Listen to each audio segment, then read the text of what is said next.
안녕하세요. Eat Bible입니다. 오늘 묵상할 본문은 사도행전 23장 23절에서 35절까지의 말씀입니다.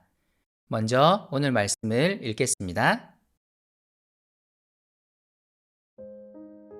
천부장이 백부장 두 사람을 불러서 명령하였다. 오늘 밤 9시에 가이사랴로 출발할 수 있도록 보병 200명과 기병 70명과 창병 200명을 준비하여라. 또 바울을 벨릭스 총독에게로 무사히 호송할 수 있도록 그를 태울 짐승도 마련하여라. 그리고 천부장은 이렇게 편지를 썼다. 글라우디오 루시아는 삼가 총독 벨릭스 각하께 문안드립니다. 이 사람은 유대 사람들에게 붙잡혀서 죽임을 당할 뻔하였습니다. 그런데 나는 그가 로마 시민인 것을 알고 군대를 거느리고 가서 그를 구해냈습니다. 유대 사람들이 무슨 일로 그를 고소하는지를 알아보려고 나는 그들의 의회로 그를 데리고 갔습니다. 나는 그가 유대 사람의 율법 문제로 고소를 당하였을 뿐이며 사형을 당하거나 갇힐 만한 아무런 죄가 없다는 것을 알았습니다. 그런데 이 사람을 해하려고 하는 음모가 있다는 정보를 듣고서 나는 당장에 그를 총독님께로 보내는 바입니다. 그리고 그를 고발하는 사람들에게도 그에 대한 일을 각하 앞에 제소하라고 지시하여 두었습니다. 군인들은 명령을 받은 대로 바울을 넘겨받아서 밤에 안디바드리로 데려갔다. 그리고 이튿날 기병들에게 그를 호송하게 맡기고 그들은 병영으로 돌아왔다. 기병들이 가이사랴에 이르러서 그 편지를 총독에게 전달하고 바울도 그 앞에 데려다가 세웠다. 총독은 그 편지를 읽고 나서 바울에게 어느 지방 출신인가를 물어보았다.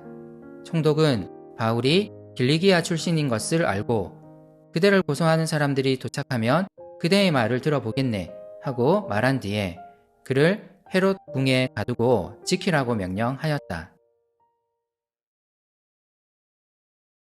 예루살렘의 분위기는 점점 험악해지고 있었고 바울을 죽이겠다고 맹세까지 하는 유대인들도 등장했습니다. 하지만 그들의 음모는 들통이 났고 주님은 이방인인 천부장을 통해 바울을 보호하고 계십니다. 엄청난 위기의 상황이었지만 주님은 바울을 로마로 보내기 위해 일하고 계십니다. 이방인을 위한 사도로 부름받았던 바울은 다시 이방인에게 가기 위해 준비되고 있습니다. 바울을 죽이려는 유대인들의 음모를 알게 된 로마 천부장은 재빨리 바울을 시리아 총독 벨릭스에게 보내려 합니다. 당시 유대 지역은 시리아 총독의 관할 하에 있었고 시리아 총독은 가이사랴에 머물고 있었습니다. 천부장은 신속하게 행동하며 혹시 모를 위험을 대비해 많은 군사들을 보내어 바울을 호위하게 하고 있습니다. 그리고 천부장은 상관인 시리아 총독에게 이 상황에 대해 보고하기 위해 편지를 써서 바울과 함께 보냅니다.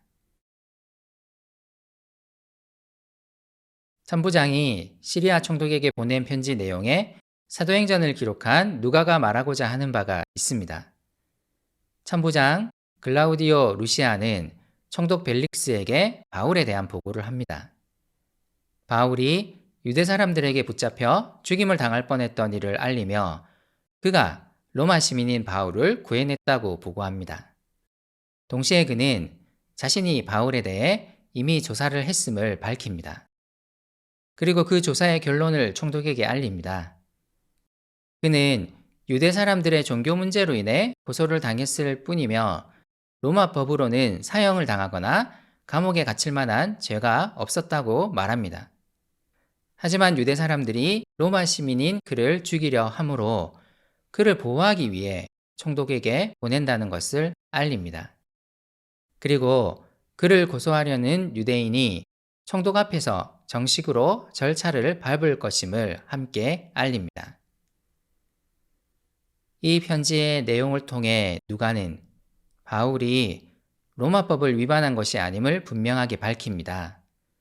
바울은 지금 복음으로 인해 갇힌 것입니다. 그러므로 유대 사람들의 바울을 향한 고소와 위협은 잘못된 것입니다. 그들은 편견에 가득 차서 바울이 전하는 예수에 관한 메시지를 받아들이지 않은 채 복음을 반대하고 있습니다. 복음의 증인들은 이런 반대를 마주하게 될 것입니다. 복음은 때론 반대를 불러올 것이지만 증인들은 담대해야 합니다. 주님이 그들을 인도하실 것입니다. 이튿날 바울은 가이사랴에 머물고 있었던 시리아 총독 벨릭스에게 넘겨집니다. 바울은 이제 시리아 총독 앞에 섰습니다. 천부장의 편지를 읽은 총독 벨릭스는 바울에게 어느 지방 출신인지를 묻습니다. 자신의 가날구역 사람인지를 확인하기 위함입니다. 여기서 벨릭스의 면면이 드러납니다. 그는 아마 자신의 가날구역 사람이 아니면 바울을 가날구역 총독에게 떠넘기려 했을 것입니다. 하지만 바울이 태어난 길리기아의 다소는 당시 시리아 총독의 가날 구역이었습니다. 이로 인해 벨릭스는 바울에 관한 일을 맡아야 했고 그를 자신이 머물던 헤롯궁에 가두어 지키게 합니다. 바울의 말걸음은 점점 로마를 향하고 있습니다. 표면적으로 볼 때 그는 세상 권력에 의해 이리저리 끌려다니는 것 같습니다. 하지만 사도행전이 이 이야기를 우리에게 전하는 목적은 분명합니다. 바울은 지금 주님의 인도에 의해 로마를 향하고 있습니다. 세상의 권력이 그를 움직이는 것 같지만 사실 주님이 이 세상의 권력을 움직이고 계십니다. 바울은 지금 복음으로 인해 고난을 받고 있고 이방인의 사도로 부름받은 그의 소명을 따라 다시 이방인들 앞에 서서 복음을 증언하게 될 것입니다. 오늘도 주님은 우리 가운데 일하실 것입니다. 세상의 힘이 아닌 주님의 힘을 의지하는 우리가 되면 좋겠습니다.